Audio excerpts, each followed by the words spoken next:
글쎄 안 들려 들을 뉴스 없어 아무 뉴스도 귀에 들어오지 않아 듣고 또 들어도 들을 뉴스 없어 만든 게 이 프로야. 이동영의 뉴스 정면 승부.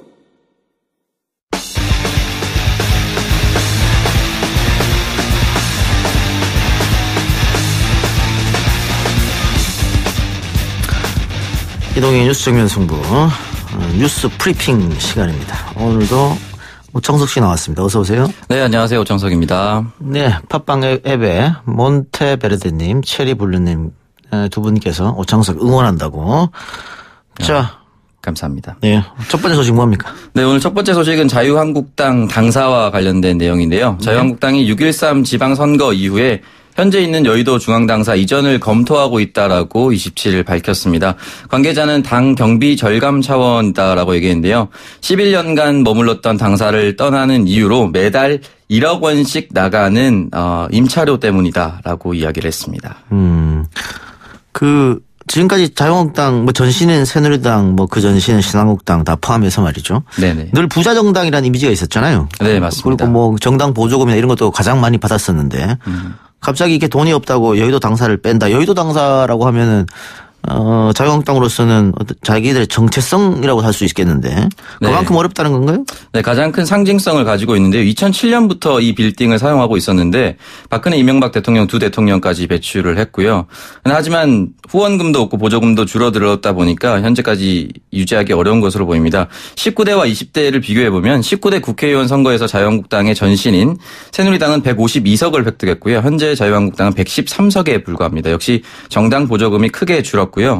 2017년 중앙당 후원회가 다시 부활했는데요. 이때 자유한국당은 후원회를 아예 개설하지 않았습니다. 타 정당은 개설했는데 개설하지 않아서 후원금 자체가 없기 때문에 당사 운영이 굉장히 어려워진 것으로 알고 있습니다. 알겠습니다. 두 번째 소식은 뭡니까? 네, 두 번째 소식은 이명박 전 대통령이 재판에 불출석했다라는 내용인데요. 재판부는 걸석 재판까지 시사하면서 재판을 강행하려는 의지를 보였는데 오늘 서울중앙지법 형사 27부 심리로 2회 공판에 나오지 않음으로써 재판부는 결국 재판을 진행하지 않고 연기하는 결정을 내렸습니다. 불출석 사유서를 냈다고 하는데 네네. 그 이유는 뭡니까? 역시 건강 문제인가요? 네, 이 전 대통령 측의 강훈 변호사가 이제 출석 못하는 이유에 대해서는 건강 상태 때문이다라고 밝혔는데요. 혈당 수치가 좋지 않았다. 그리고 8시쯤 구치소에 들어갔어도 저녁 식사도 못하고 잠도 거의 못 주무셨다라고 밝혔습니다. 하지만 이에 대해서 재판부는 불출석할 수 있는 사건은 범죄가 경미한 경우에만 해당된다라면서 즉각 반박했는데요. 또한 재판에 못 나올 정도로 거동이 불편한 수준도 아니라고 얘기했습니다. 예. 근데 박근혜 전 대통령도 재판에 계속 보이콧했잖아요. 네네. 건강상의 이유를 들기도 했었는데 건강상 이유 그리고 두 번째는 이거는 정치 재판이기 때문에 이렇게 했잖아요. 네네. 이명박 대통령도 일종의 정치 재판으로 몰고 가기 위한 게 아닐까요? 네, 그런 분석이 다수로 나오고 있는데요. 애초에 합리적 재판이었다면 항소를 하거나 억울함을 호소해서 재판에서 이기려고 노력을 했을 텐데 정치 재판으로 몰고 가서 스스로를 피해자 코스프레로 하기 위해서 나오지 않는 것이다 라고 이야기를 하고 있습니다. 하지만 여론은 여기에 호도되지 않고 있고요. 지금까지 드러난 혐의 그리고 집사로 불리는 김백준 전 청와대 총무기획관의 증언 그리고 영포빌딩 지하실 자료 등등에서 검찰에서 가지고 있는 자료가 워낙 많아서 유죄를 피하기는 어려워 보입니다. 예.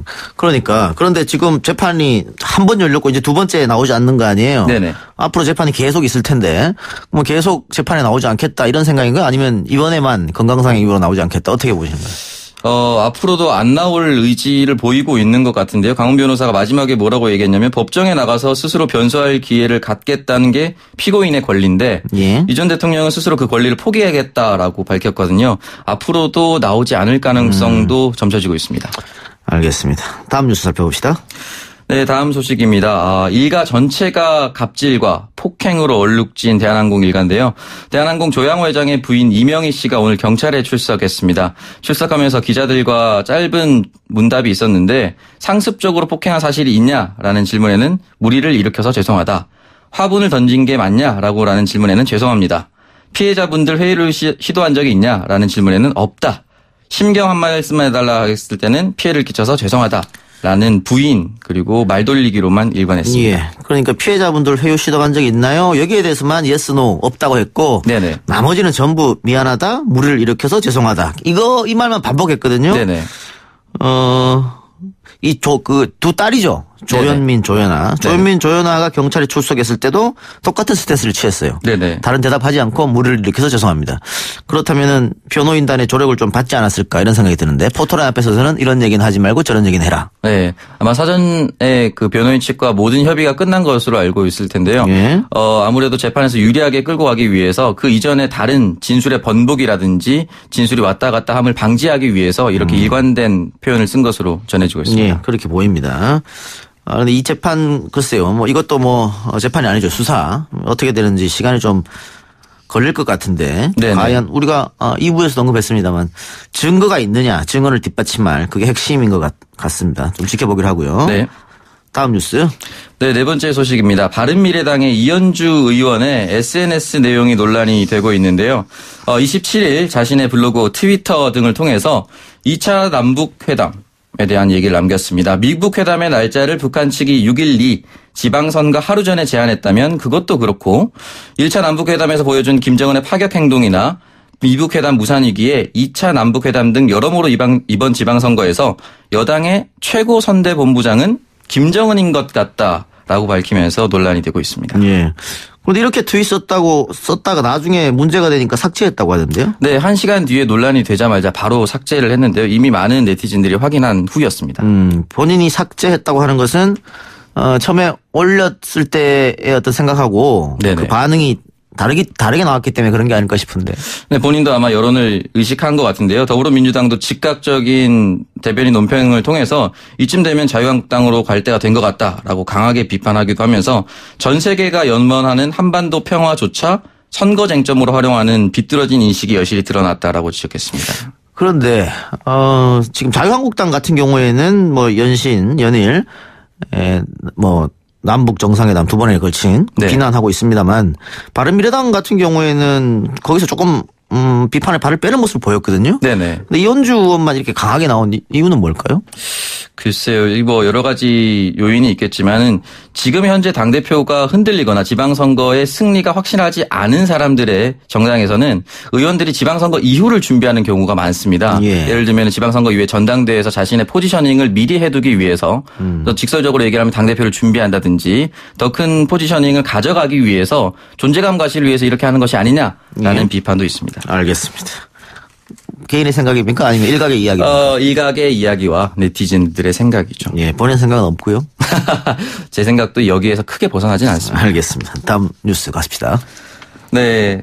강남스타일과 함께 K-팝 한류의 선두에 섰던 싸이도 기록하지 못했던 기록을 세운 한국 아이돌이 있습니다. 바로 방탄소년단 이야기인데요. 예. 오늘입니다. 미국 현지 시간으로 27일 빌보드가 발표한 최신 차트에서 방탄소년단의 정규 3집 앨범인 Love Yourself 전 티어가 빌보드 201위에 오르는 쾌거를 이룩했습니다. 이야, 빌보드 1위. 네. 한국 사람으로서는 최초 아니겠습니까? 네, 한국 사람으로서도 최초고요. 영어가 아닌 외국어로 된 음반이 빌보드 200위 1위에 오른 것은 12년 만의 일이고요. 미국 이외의 앨범들은 빌보드에서 월드뮤직 장르라고 분류하는데 월드뮤직 장르 앨범이 1위를 한 것도 역시 최초라고 합니다. 이야, 근데 방탄소년단이 도대체 저는 솔직히 모르겠어요. 왜 이렇게. 저는 좀 멤버가 몇 명인지. 아제라 모르는데. 예, 몇 명인지도 잘 모르겠는데. 네. 방탄소년단이 왜 이렇게 인기입니까?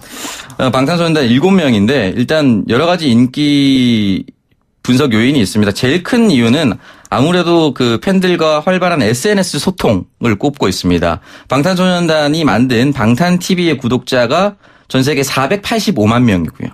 브이라이브 BTS라는 팔로워 수는 646만 명입니다. 여기서 멤버들 개개인이 SNS 활동을 하면서 직접적으로 팬들과 소통을 하고 음반 교류를 하기 때문에 훨씬 더 유입률이 높다라고 많은 사람들은 분석하고 있습니다. 도종환 장관님이 방탄소년단에 축전까지 보냈다고 하는데 네. 대단한 일을 하고 있는 것 같습니다. 네, 맞습니다. 문자 게시판 2528님 이동영 씨 너무너무 고맙습니다.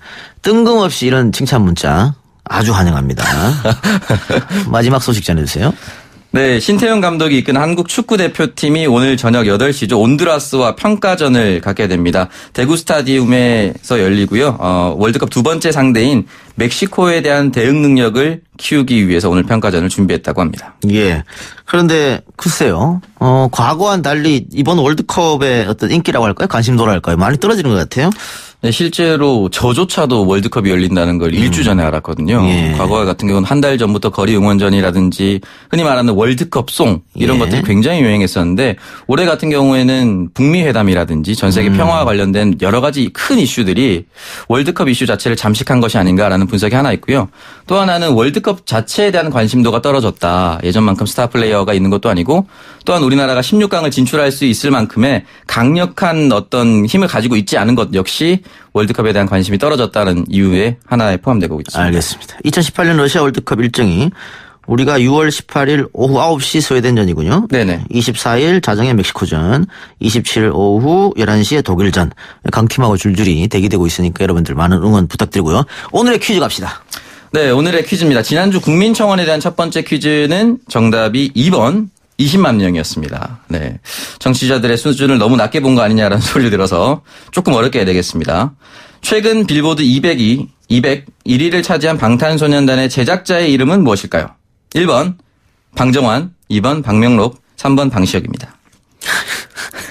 조금 높였습니까, 수준을? 네, 조금 높인 것 같습니다. 방탄소년단을 만든 제작자 이름 1번 방정환, 2번 박명록, 3번 방시혁. 샵 0945번으로 정답 보내주면 됩니까? 네, 맞습니다. 알겠습니다. 오늘 뉴스 브리핑은 그러면 여기까지. 네. 자, 고생하셨고 내일 봅시다. 네. 선물 뭐 있나요? 선물 역시 똑같이 네. 이 작가 씨의 책을 선물로 드릴 예정입니다. 네. 이동영 씨면 이동영 씨지. 이 작가 씨는 뭡니까? 알겠습니다. 네. 제 책이 종류별 아주 많으니까 골라서 드리도록 하겠습니다. 지금까지 오창석 씨였습니다. 수고하셨습니다. 감사합니다. 이 작가야, 궁금하다. 이 작가야, 문자 줄게, 질문다오. 여러분은 지금 웃으며 정보를 입수하고 편안하게 참여하는 이동형의 뉴스 정면 승부와 함께하고 있습니다. 생방송에 참여하고 싶은 분들은 샵 0945, 우물정 0945번으로 단문 50원, 장문 100원의 문자 메시지를 보내주시거나 예스 앱으로는 무료로 참여할 수 있습니다. 지금 바로 보내주세요.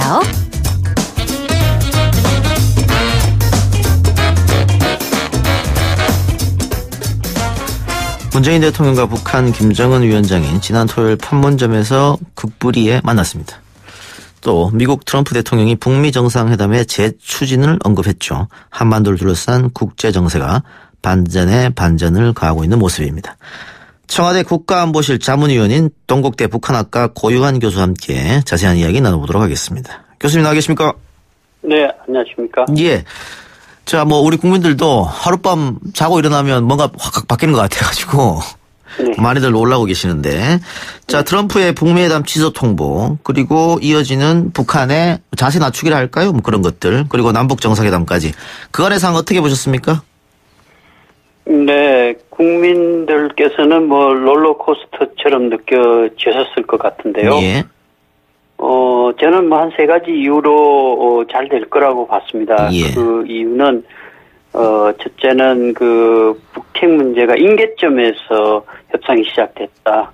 그러니까 그 대화냐 전쟁이냐 어떤 갈림길에서 벼랑 끝에서 협상을 시작했기 때문에 앞으로 나가지 않으면 벼랑 끝으로 갈 수밖에 없는 거죠. 예. 그 얘기는 그 북한의 핵을 지금 단계에서 해결하지 않으면 핵 보유를 인정할 수밖에 없고, 그렇게 되면 이제 주변 지역으로 핵 확산이 불가피하기 때문에 미국이 더 이상 방치할 수가 없는 상황에 이르렀다고 볼 수 있겠습니다. 그리고 지금 이 협상들은 톱다운 방식으로 지도자들이 그 자기들의 신복인 정보기관의 기관장이라든가 이런 실무 책임자들을 중심으로 해서 담판을 짓고 있는 상황이라 예. 임기 초 중반에 지금 이런 담판을 시도하고 있기 때문에 이 담판이 실패하게 되면 정치적으로 또 리더십에 큰 타격을 입을 수밖에 없겠죠. 그런 이유도 있고, 그리고 북한이 이 병진 노선의 종결과 함께 새로운 경제 발전 노선을 내놓고 있습니다.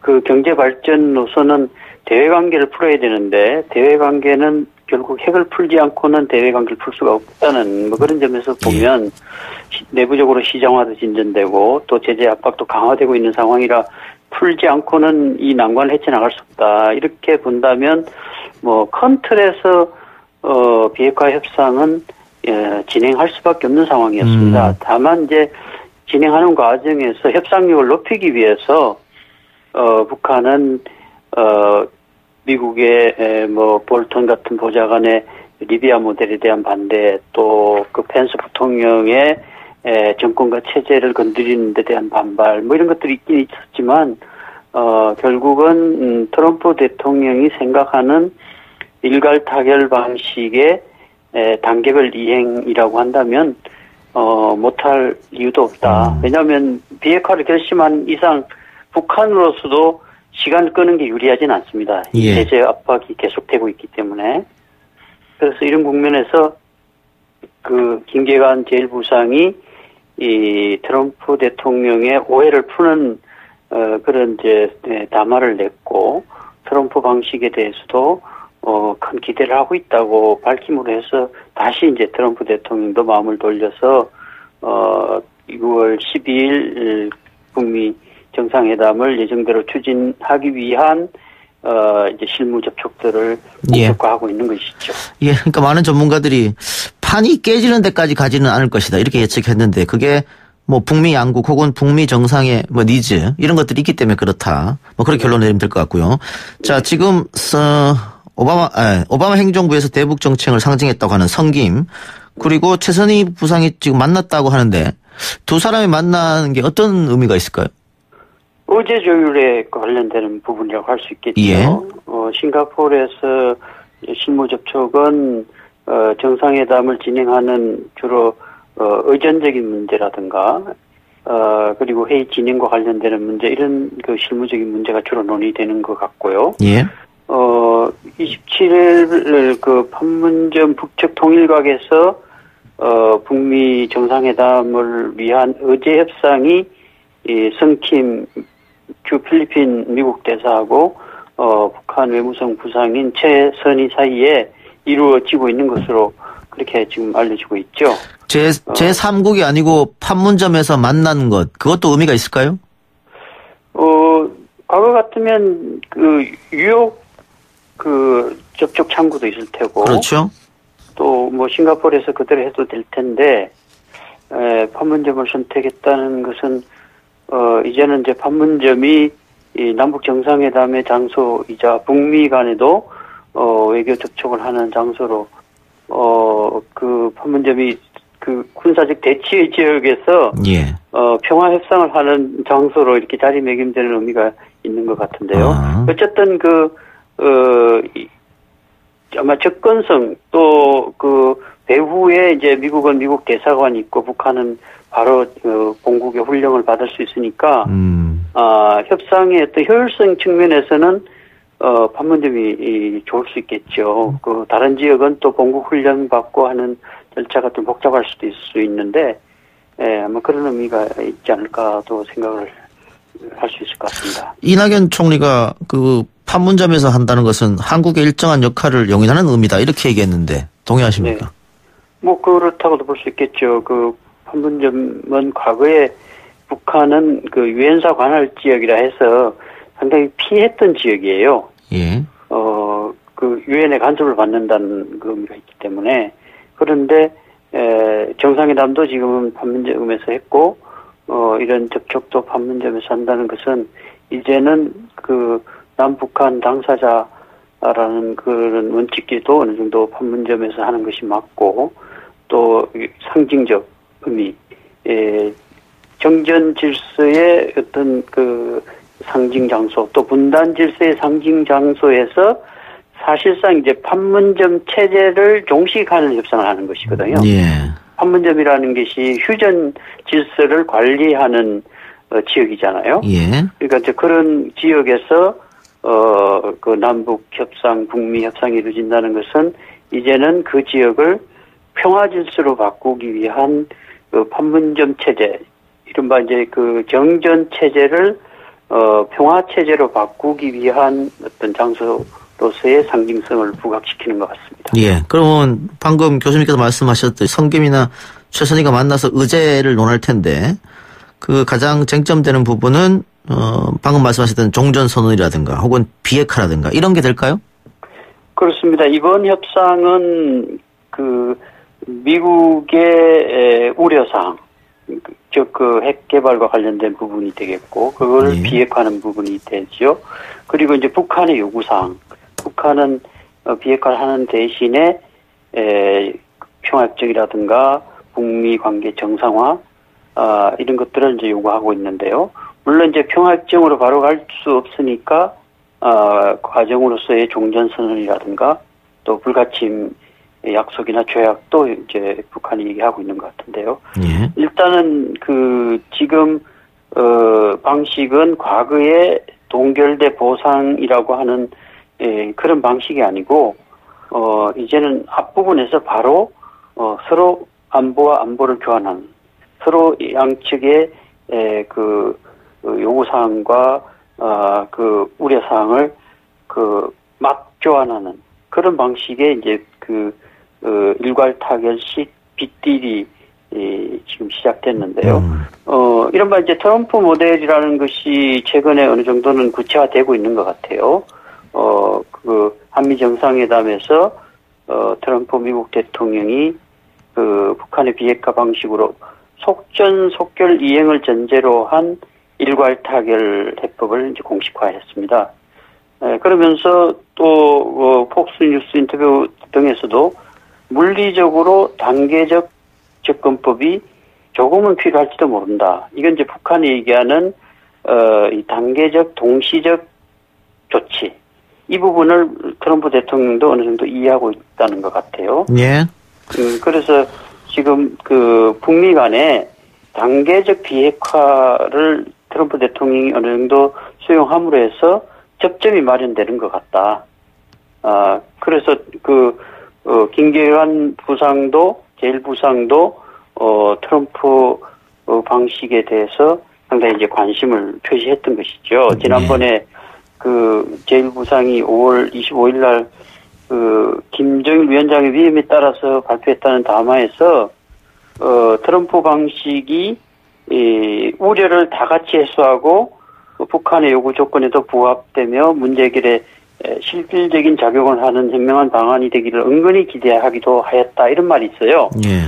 그래서 그걸 볼 때 트럼프 방식에 대해서 이제 기대감을 표시하는데 문제는 미국이 이제 CVID 완전하고 검증 가능하며 되돌릴 수 없는 비핵화를 요구하고 있는데 북한은 거기에 상응하는 CVIG라고 해서 체제 안전 보장도 불가역적으로 한다면 빨리 그 일괄 타결해서 빠른 속도로 비핵화를 추진하는데 못할 이유도 없다 이런 생각을 하고 있는 것 같습니다. 예.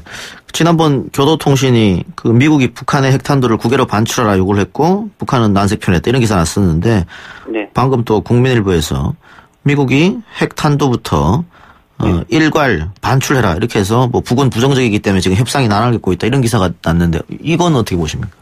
미국은 지금 당장 미국 본토를 위협하는 대륙간 탄도미사일 부분을 제거하는 데 가장 주력할 가능성이 높죠. ICBM?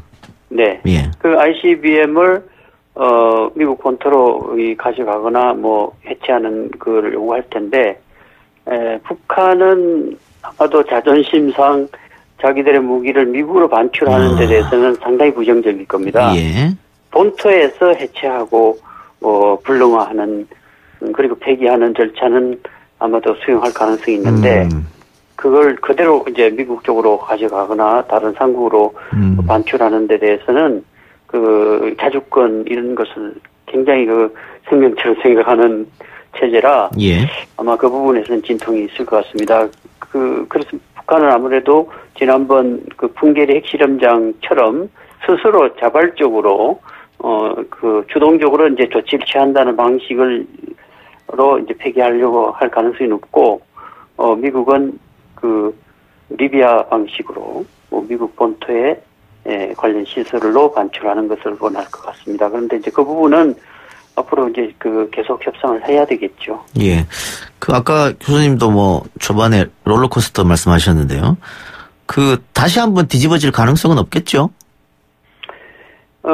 지금 다시 이제 마음을 다잡고 6월 12일 하기로 하고 미국도 실무 대표단을 싱가포르에 보냈고 북한도 이제 가서 협의 중에 있고 예. 또 국제사회와의 약속이니까 한번 홍역을 치렀으니까 예방주사 맞았으니까 이번에는 예정대로 가기를 이제 기대하죠. 물론 변수라는 것은 뭐 어디서 어떻게 나타날지 모르니까 뭐 100% 장담할 수는 없겠지만 이 정도 했으면 예정대로 가야겠죠. 그럼 아까 말씀하신 뭐 ICBM을 밖으로 갖고 가느니 안 갖고 가니 그거는 충분히 의견 수렴이 가능하다 이렇게 보면 되겠네요. 네, 그 부분은 일괄 타결 속에 어쨌든 미국도 북한 핵의 그 불능화나 폐기가 목표이지 않겠습니까? 예. 그걸 꼭 미국으로 가져가서 폐기하느냐 아니면 북한에서 하더라도 미국이 그게 직접 참관하고 실질적으로 불능화 조치를 미국이 직접 하면 또 그것도 불능하니까요. 폐기이고 그러니까 그런 부분은 충분히 협상 가능한 부분이라고 할 수 있겠죠. 알겠습니다. 교수님 오늘 이야기 여기까지만 듣겠습니다. 예, 감사합니다. 네, 고맙습니다. 지금까지 청와대 국가안보실 정책자문위원인 동국대 북한학과 고유한 교수였습니다. 3부 순서는 여기까지고요. 저는 4부 지선아 사랑해로 돌아오겠습니다. 뉴스 신동 이 작가와 함께하는 비포장 뉴스 해학 뉴스 정면 승부.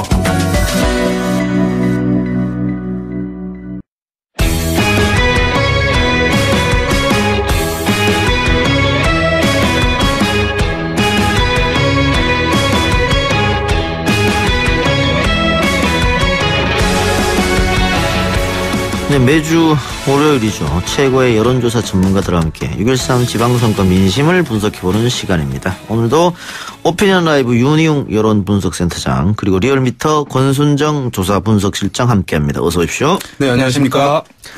지난주 이 시간에 시간이 없어가지고 권순정 실장한테 시간 안 드렸더니 삐져가지고 다음부터 안 나온다 이런 말 했어요. 그때 뭔 말 하려고 했는지 기억납니까? 언제 그런 말 했는지 했습니다. 다 안 했는데? 안 했는데? 입싹. 그때 기억 안 나죠? 무슨 말 하려고 했는지. 전혀 기억 안 나네. 네. 안 나시는군요. 그러면은 제가 그때 다음에 얘기하자고 하는 게 있습니다. 뭐냐면 지방선거 투표율 이게 여야 어느 쪽에 유리하냐 네. 뭐 이 얘기를 한번 해보자 그랬는데 네.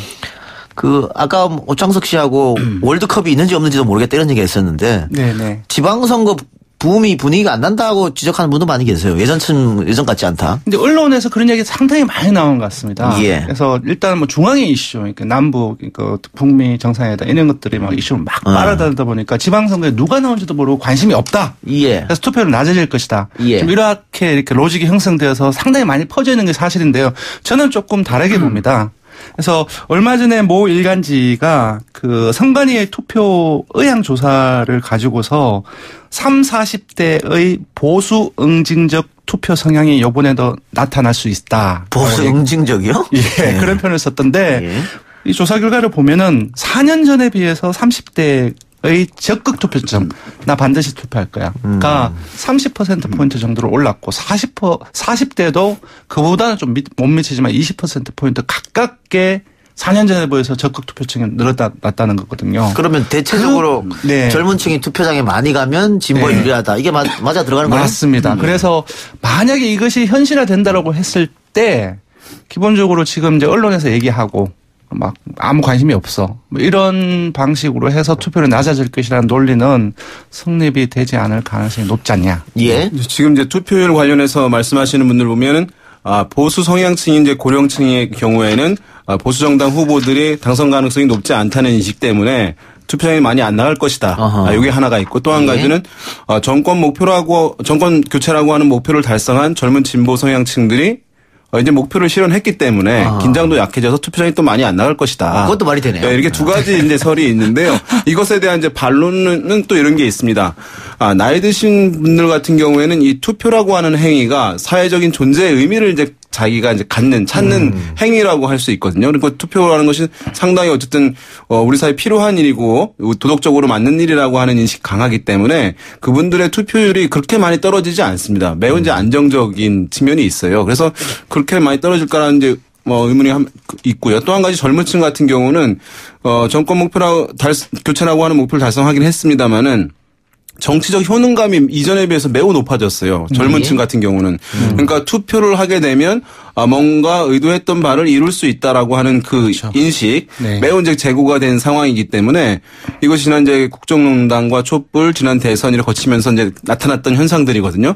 그래서 지금 같은 경우에 구체 후보들에 대한 정보는 많이 알지 못하지만 네. 이 투표에 대한 참여는 효능감 높아졌다는 차원에서 그렇게 많이 떨어지지 않을 것으로 보이고 또 한 가지는 이제 사전 투표라는 것이 이제는 일상화됐기 때문에 그것도 이제 투표를 그렇게 저하시키지 않는 요인으로 작용할 것 같습니다. 그럼 구체적으로 지금 보면 1회 지방선거 95년도에 있었던 68.4% 그걸 제외하면요 다 52, 54, 2002년도는 48, 50도 안 됐어요. 네. 계속 이렇게. 기본적으로 55도 안 되는 게 평균이었는데 네. 투표율이요. 이번에는 어떨 것 같습니까?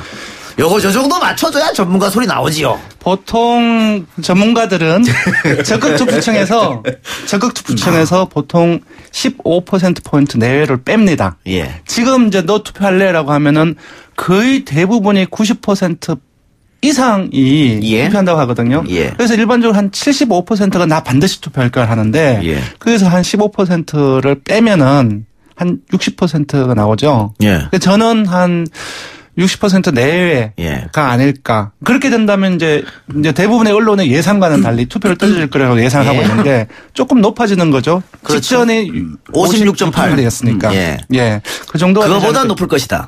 네, 저는 그렇게 생각합니다. 예. 틀리면 어떡하지? 엮인 물속은 알아도 한길 사람성 모른다. 투표율은 하늘의 영역이다. 또 이런 얘기 있어서 사실은 이제 이건 빠져나갈 얘기 하지 마시고요. 아까 이제 말씀드린 이유로 인해서 이제 지난 4년 전 지방선거 56.8%였는데 예. 이 수준 저는 유지할 거라고 봅니다. 이 수준을 유지할 거다. 네. 권 실장은 요거보다 높을 것이다. 예, 높지 않겠어요? 그러면 저는 요거보다 낮을 것이다. 이렇게 해서 우리 한번 밤 내기 한번 합시다. 생각해서. 네, 500원 내기. 네. 자, 다른 얘기 하기 전에 문자 게시판에 4051님 했습니다. 여기 증인이요. 이런 얘기 있고. 예스앱 게시판에도 이정희님 여기 증인이 있습니다. 이승희님 저도 들었어요. 다들 이렇게 방송에 들었다고 하는데 그런 사실 없다고 하시면 어떻게 됩니까? 네. 그리고 어떤 얘기를 한 건지는 다시 한번 방송 들어보시고 다음 주에 하는 걸로 하고요. 알겠습니다.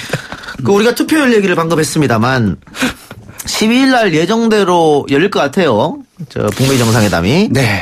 그러면은 또 열린다면은 민주당이 유리한다고 말하는 분도 계실 것 같고 아니다. 보수 결집이 이뤄질 수 있다.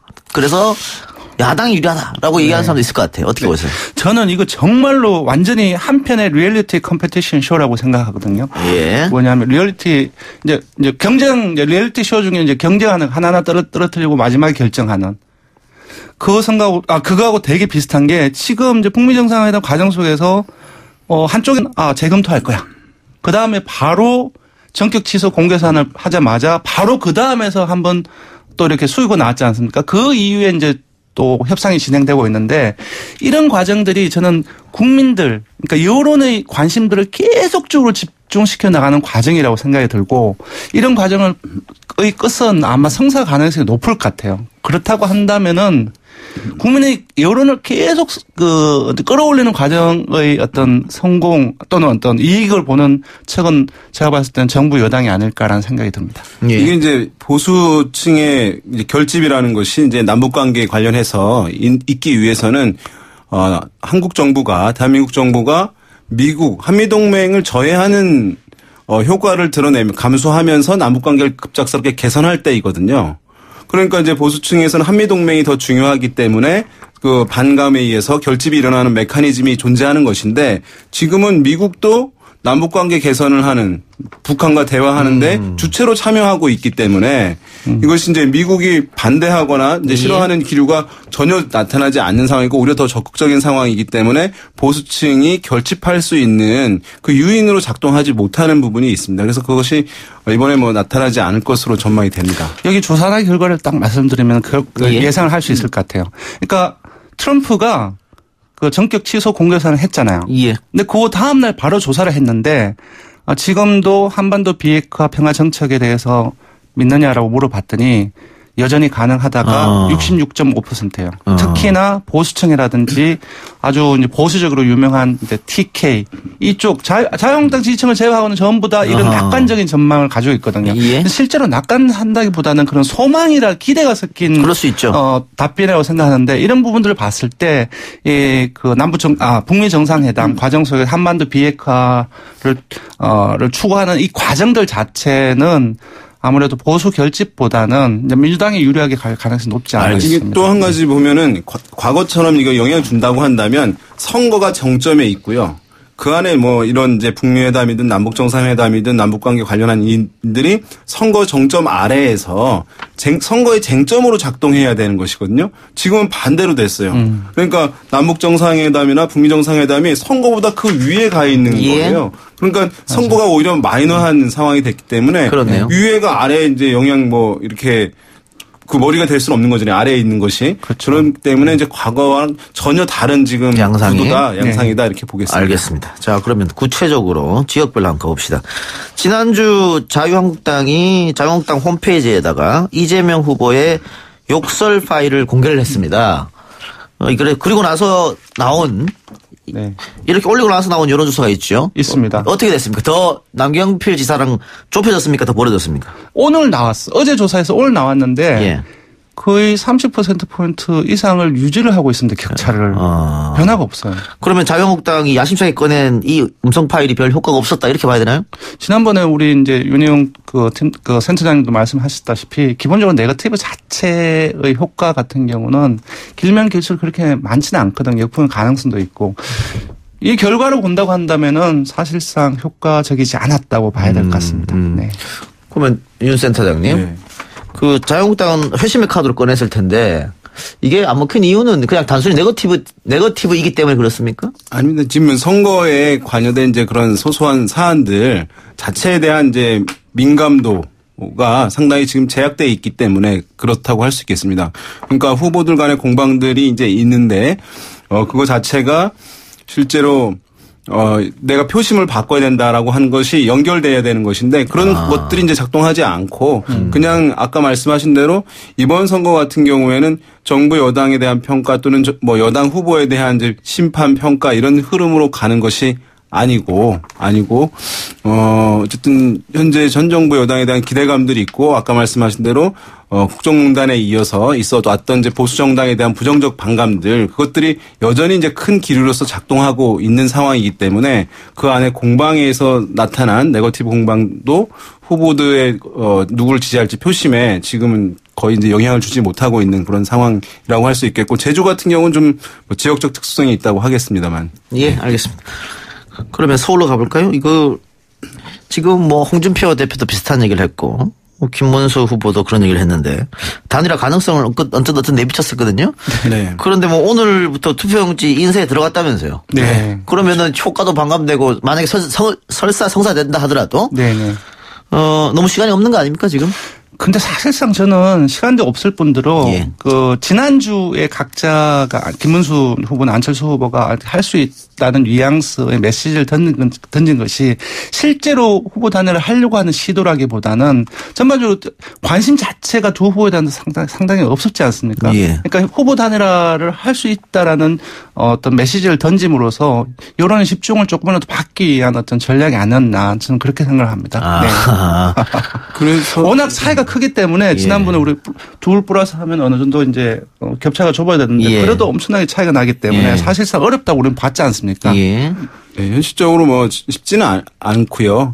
최근에 이제 홍준표 대표가 이렇게 이제 가능할 수도 있다라고 이제 뉘앙스를 비쳤던 것은 제가 봤을 때는 이제 서울 지역의 보수 후보, 야당 후보들의 후보 단일화 를 성사시키기 위한 것이 주 목적이었다기보다는 지금 이제 다른 지역들의 후보 단일화가 이루어지고 있는 곳들이 있거든요. 충청 지역 같은 경우 또는 이제 뭐 인천이나 경기 다른 지역에 좀 이탈되었던 보수층들을 결집시키는데 그래서 이제 자유한국당이 바른미래당과 함께 하려고 한다라고 하는 이제 시그널을 전달함으로써 자유한국당으로부터 이제 이탈을 많이 하는 것들을 좀 차단하고자 다시 복원하고자 하는 그런 전략적인 측면에서 이제 얘기를 한 것이지 이것이 서울 지역의 어떤 후보들을 단일화하겠다라고 하는 강한 의지로 이제 한 것은 아니지 않을까 보입니다. 예. 대구로 가봅시다. 대구. 전통적으로 자유한국당의 텃밭이라고 네. 불리는 곳이었고 네.